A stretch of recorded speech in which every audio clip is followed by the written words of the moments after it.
Greek mythology, there's a story about King Midas, who had the ability to turn anything he touched into gold.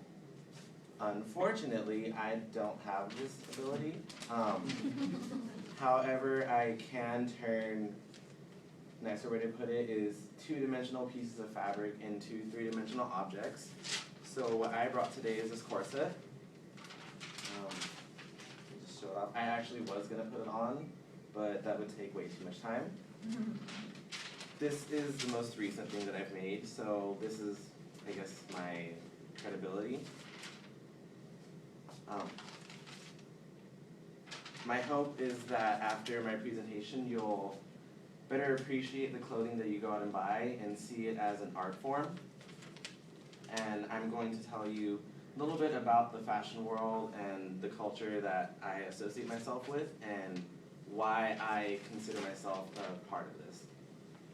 The fashion industry today is one of the biggest cultures, I guess, that encompasses many aspects of society. All of you are wearing clothes today. All of you go out and buy clothes.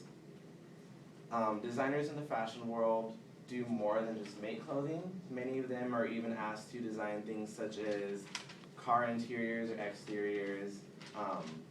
Some of them will do interior designs, but they're not interior designers. It's, like I said, it does encompass every society, almost every society, except for nudist societies. It exists in every culture all over the world. Every form of culture, every nation, every nationality has their own clothing that exists within the culture, and many of these cultures are running their way into runway. Many designers are taking aspects from different nationalities and putting it into their designs. There's a design team group called Band of Outsiders, and they are actually, their most recent collection, they brought kind of like desert, Saudi Arabian type fashion into their men's clothing.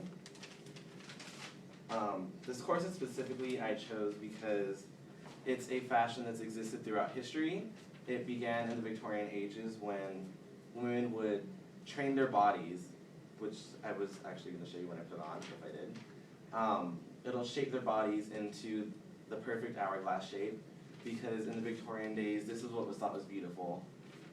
Corsets used to be made entirely out of boning, which is, today it's hard plastic.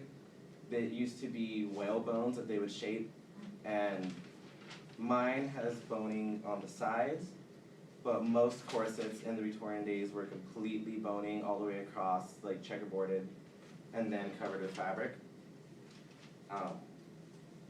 Today, they're not so much a shaping tool as they were before. Today, they're more of a fashion aspect. I work at Tilly's and we sell a lot of them. They lack boning, so they're just there for looks, and many of them are one size fit all, which means they're really not going to have the shape. Like this one, I made specifically to my measurements and a little bit smaller to pull in the waist.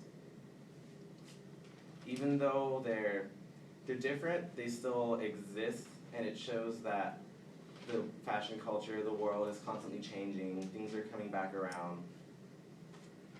Design has become my creative outlet, I guess. I also paint and I draw, but design pulled me in more because, like I said before, it's the ability to create something out of like fabric. I actually want to make something out of newspaper, so it's being able to turn different objects into something else.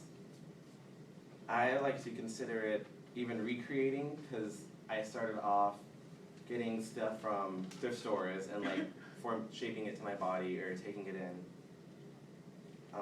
This corset is, like I said, the most recent thing that I've made.